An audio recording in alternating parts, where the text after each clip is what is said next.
గ్రామ పంచాయతీ నుండి హైదరాబాద్కు ఇంత వేల మంది నగరానికి వచ్చారు. ఏం సమస్యలు ఉన్నాయి? ప్రధానంగా ఎలాంటి అంశాలు ప్రభుత్వ దృష్టికి తీసుకెళ్ళవచ్చు? సాలజాన్ జీతాలు జీతాలు సరిపోక మల్టీపర్పస్ విధానాన్ని పెట్టి అందరూ వెట్టి చాకరీ చేయించుకుంటూ అన్ని పనులు ఏ పని చేస్తున్నా ఆ పని చేయకుండా అందరూ చదువు అంతా కూడా పని చేయాలని ఓటు పెట్టారు. అదొకటి రద్దు చేయాలి. 16 జీవో ప్రకారం వేతనాలు పెంచాలని, కొంతమంది అరువుల గల వాళ్ళందరికీ పర్మనెంట్ చేయాలని ఆలోచన మీద కొట్లాడడం తప్ప వేరే కాదండి. పర్మనెంట్ చేయాలని కొట్లాడుతున్నాం అంతే. పేరమ్మా, ఎక్కడి నుండి వచ్చారు మీరు? ఏం చెప్తారు? అవతపురం అయ్యా, అవతపురం నరసమ్మ నా పేరు. మాకు పర్మనెంట్ కావాలయ్యా, పర్మనెంట్ కావాలా. జీతాలు మొదలు ఎక్కిన జీతాలు మాకు ఎగ్గొట్టిండ్లు. ఇక ఇప్పటి కొద్దిగా వస్తున్నాయి. ఇక ఆ కాని ఈ కాడి నుంచి మాకు పర్మనెంట్ చెయ్యాలి. మాకు సరిపోతలేవు జీతాలు. మాకు పిల్లలు నొప్పులు రోగాలు ఇవన్నిటికి మాకు సరిపోతాయా? 8,000 ఏం సరిపోతలేవు. మాకు పర్మనెంట్ కావాలి, జీతాలు ఎక్కాలి. పేరు ఎక్కడి నుండి వచ్చారు? మాది జనగాం జిల్లా దేవరపల్లి మండలం. కాంగ్రెస్ ఇచ్చిన హామీలు ఒక్కటే హామీ చేస్తలే. గ్రామ పంచాయతీ సిబ్బందిని మొత్తం 51 నెంబరు జీవోలు రద్దు చేయాలి.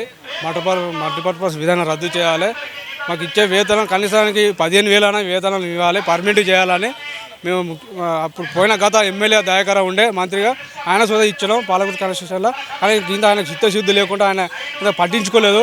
ఉన్న కాంగ్రెస్ గవర్నమెంట్ అయినా కనీసానికి మమ్మల్ని మా బాధ చూసి మా గోత చూసి అన్న మాకు పర్మనెంట్ చేయాలి, పిఎఫ్ టీఎఫ్ మాకు ఇవ్వాలని సౌకర్యం కల్పించాలని మా యొక్క కోరుతున్నాం. మేము మాకు చాలా ఇబ్బంది పెడతారు. గ్రామ పంచాయతీ కారబారు కానీ కార్యదర్శి కానీ మల్టీపర్పస్ మీరు ఏం చేస్తారు, మీరు అన్ని పనులు చేయాలి, మీరు జీతాలు తీసుకుంటారా, పుణ్యం చేస్తారా? మా కార్యదర్శులు కానీ అందరు ఎంపీడీ కానీ అందరు బెదిరిస్తారా మమ్మల్ని? మా విలేజ్లో ప్రతి ఒక్క నాయకులు ఎవరైనా కానీ మమ్మల్ని అందరూ బెదిరిస్తారు. కానీ శాలరీ మాత్రం ఇస్తలేరు. మా శాలరీ 10 నెలలు మాకు కామరెడ్డి కూడా దేవపల్లిలో శాలరీ రాక 10 నెలలు మాకు శాలరీ. మేడం జీతం అంటే మాకు పైనుంచి వస్తలే బాబు, మేం చేయాలి, ఇష్టం చేయలేకపోతే లేవు తీసేస్తామని బెదిరిస్తారు మమ్మల్ని. స్థానికంగా మీరు చెప్పండి, చాలా ఇబ్బందులు ఎదుర్కొంటారు ఫీల్డ్లో అని చెప్తున్నారు. ఎలాంటి ఇబ్బందులు ఎదుర్కొంటున్నారు? అధికారుల నుండి కూడా రాజకీయ నాయకుల నుండి ఎలాంటి ప్రభావం ఉంది మీకు? మాపై పని చేస్తే చేయరు, లేకపోతే లేదు. అన్ని పనులు చేయాలి, కారోబారుగా చేయాలి, లైట్లు పెట్టాలి, ట్రాక్టర్ తోలాలి, చెత్త ఎత్తాలి, పార పని చేయాలి, అన్ని పనులు చేయమని చాలా తీవ్రంగా సర్పంచులు కానీ రాజకీయ నాయకులు చాలా ఒత్తిడి చేస్తున్నారు మమ్మల్ని. మాకు పర్మనెంట్ చేయాలి, కారోబారుకు స్పెషల్ స్టేటస్ చెప్పాలి, ఎవరి స్టేటస్ వాళ్ళకి వాటర్ మెయిన్కు స్పెషల్గా చెప్పాలి, అలా చేయాలని మేము కోరుతున్నాము. మీ పేరండి, ఏ ఊరు నుండి వచ్చారు మీరు? నా పేరు దేవ, మొత్తండ గ్రామ పంచాయతీ పెద్దవంగరం మండలం మహబూబాద్ డిస్టిక్ అండి మాది. ఫస్ట్ 51 జీవోని రద్దు చేయాలి. మాకు కనీస వేతనం 19,500 ఇవ్వాలి. ఎవరి పనులు వారే చేయాలి. అన్ని పనులు మల్టీపర్పస్ జీవో 51 జీవోని తీసుకొచ్చి అన్ని పనులు మాతోనే చేయించుకుంటారు. మేము డిగ్రీ పీజీ చేసిన వాళ్ళమే. మాకు ఎటు ఉపాధి లేకుంటేనే మళ్ళీ గ్రామ పంచాయతీలు వచ్చినాం. గ్రామ పంచాయతీలు వచ్చేసరికి తట్టాపారాన్ని ఎత్తి చెత్తాన్ని ఎత్తి మాకు ఇబ్బంది పెడుతున్నారు. మెయిన్ రాజకీయ నాయకులు మేస్తూ ఇబ్బంది పెడుతున్నారు. వాళ్ళు మాకు అభయాస్తం కింద కాంగ్రెస్ ప్రభుత్వం హామీ ఇచ్చింది కాబట్టి మా కోరికలను కూడా నెరవేర్చాలని ప్రభుత్వాన్ని డిమాండ్ చేస్తున్నాం. ఎలక్షన్స్ ఉన్నాయి. ఎలక్షన్ నేపథ్యంలో సరైన ఒకవేళ నిర్ణయం తీసుకోకపోతే ఎట్లా ఉంటుంది మీ కార్యాచరణ? మేము రాష్ట్ర వ్యాప్తంగా ధర్నా చేస్తున్నాం. రాష్ట్ర వ్యాప్తం నుంచి వచ్చినా మేము అందరం ధర్నా చేస్తాం.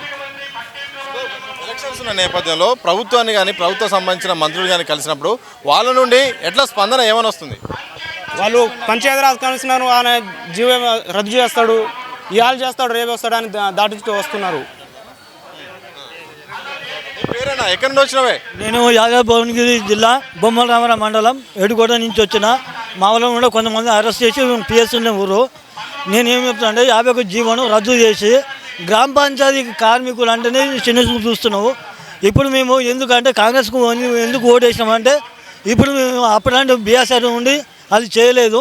ఇప్పుడైనా కాంగ్రెస్ రేవంత్ రెడ్డి వచ్చిండు, ముఖ్యమంత్రి అయ్యిండు, మా ప్రాణాలు మనం కాపాడుకున్నాం, మా జీవితాలు బాగుపడతానే ఉద్దేశంతో మేము ఇంత దూరం వచ్చాము. అయినా కానీ రేవంత్ రెడ్డి కూడా కనికరం లేకుండా అయిపోయింది. సీతక్క ఎంతో కష్టం పడి ఎన్నో వాగులు దాటి వచ్చి ఎంతోమంది ఆదుకుంది కరోనా బాపత. మరి మేము యాదకొస్తలేమా? కరోనా బాపత లెక్క మేము లేమా? గ్రామీణ కార్మికులు అంటే అంత అలసి అయిపోయిందా?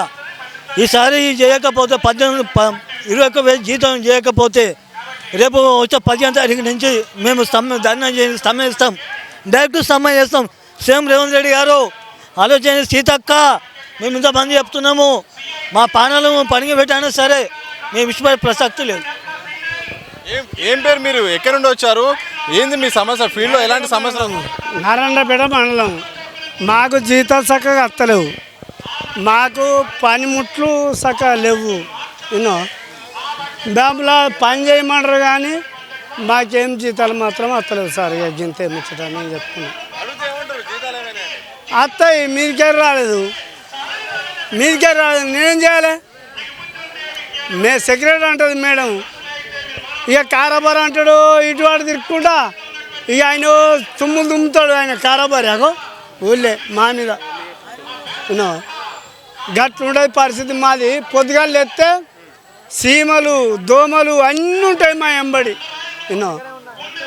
గీ పరిస్థితులు మా గిట్లున్నాయి, మా జీతాలు చక్కగా వస్తలేవు అని చెప్తున్నాం. గంతే. ఒక్కో సమస్య, ఒక్కొక్కరు ఒక్కో రకంగా సమస్య అనేది చెప్తున్నారు. ఒకరేమో జీతాలు సకాలంగా రావట్లేదు, ఒకరంటే మాత్రం ఇంకోటి మల్టీపర్పస్ పేరుతో జియో 51 పేరుతో అన్ని పనులు చేయించుకుంటున్నారు. ఎవరి పని వాళ్ళ కాకుండా అన్ని పనులు చేయించుకుంటారు. మరోవైపు చాలామంది కూడా కొన్ని ఏళ్ళుగా పనిచేస్తున్నా కానీ పర్మనెంట్ చేయట్లేరు మాకని చెప్తున్నారు. ఎవరిని అడిగినా కానీ ఉంటే ఉండండి, పోతే పోండి అని కొందరు అధికారులు బెదిరిస్తున్నారు. ఇట్లా అయితే ఎట్లా? మేము గతంలో కాంగ్రెస్ ప్రతిపక్షంలో ఉన్నప్పుడు హామీలు ఇచ్చింది, తప్పకుండా మిమ్మల్ని మల్టీపర్పస్ తీసేస్తామని చెప్పింది, అలాగే సకాలంలో జీతాలు ఇస్తామని చెప్పింది, పర్మనెంట్ చేస్తామని చెప్పింది. మాత్రం ఇప్పటివరకు మాత్రం ఇంకా స్పందించట్లేదు. ఎన్నికల్లోపు సరైన నిర్ణయం తీసుకోవాలని మాత్రం వేలల్లో ఇక్కడికైతే వచ్చిన గ్రామ పంచాయతీ సిబ్బంది మాత్రం, జేఏసీ ద్వారా వచ్చిన సిబ్బంది మాత్రం వాళ్ళ ఆవేదన వ్యక్తం చేస్తున్న సందర్భం కనిపిస్తుంది. అలాగే గతంలో మంత్రి సీతకి ఇచ్చిన హామీ అయితుంది, సీఎం రేవంత్ రెడ్డి ఇచ్చిన హామీ మేరకు గత ప్రభుత్వం చేసిన తప్పులను మరోసారి చేయకుండా మా యొక్క సమస్యను సరిదిద్దండి, లేకపోతే మాత్రం సమ్మెలు చేస్తాం, దీక్షలు చేస్తాం, ఎంతవరకైనా వెళ్తామని కూడా గ్రామ పంచాయతీ సంబంధించిన సిబ్బంది వేలలో వచ్చిన ఇక్కడ ఇంద్రపార్క్ దగ్గర నుండి వచ్చిన సిబ్బంది మాత్రం ఆవేదన వ్యక్తం చేస్తున్న సందర్భం మాత్రం కనిపిస్తూ ఉంది. కెమెరా పర్సన్ సంతోష్, సతీష్, దిశ టీవీ, హైదరాబాద్.